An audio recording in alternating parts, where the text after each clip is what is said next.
Welcome back to Nutshelled History, the channel where we sniff out the stories behind everyday things. I'm your host, and today we're diving deep into the ancient and aromatic world of perfume. Yes, that little spritz on your wrist or behind your ears has a backstory that stretches across thousands of years and nearly every civilization.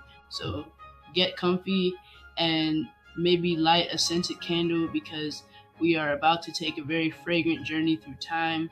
Let's start in ancient Egypt around 3000 BCE. These folks were serious about their scents. Perfume wasn't just a luxury, it was spiritual. Egyptians used scented oils in religious rituals to honor the gods, and they even perfumed their dead for the afterlife. Because, let's be real, if you're heading to eternity, you should smell like something better than desert sweat and linen. Perfume in Egypt wasn't just sacred, it was status. Priests, royalty, and anyone trying to level up in society wore complex blends of myrrh, frankincense, and lotus. Imagine walking into a temple and being hit with a wall of rich incense smoke. That was by design. It was about creating an atmosphere that connected earth and the divine. Now hop over to ancient Mesopotamia, where we meet Taputi. She was a Babylonian chemist and the world's first recorded perfumer. This woman was distilling flowers, oils, and spices centuries before modern science even had a name for it. Taputi was out there refining essential oils while everyone else was still figuring out wheels and irrigation. The Greeks and Romans took perfume to the next level.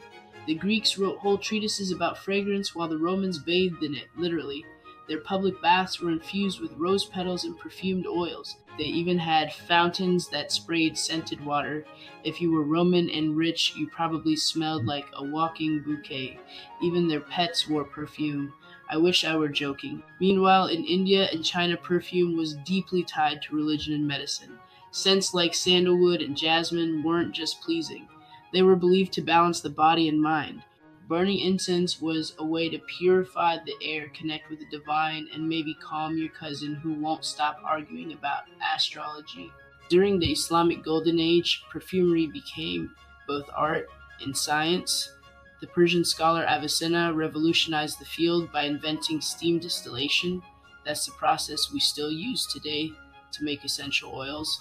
Avicenna's breakthroughs let people isolate pure plant extracts, which meant perfumes got stronger, more consistent, and a whole lot fancier. Now over to medieval Europe. After a long, smelly break during the Dark Ages, perfume came roaring back during the Renaissance.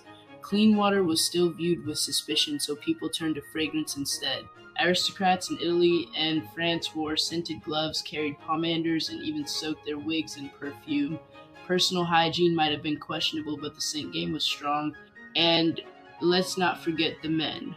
For centuries, men used perfume not just for hygiene, but to assert status and style.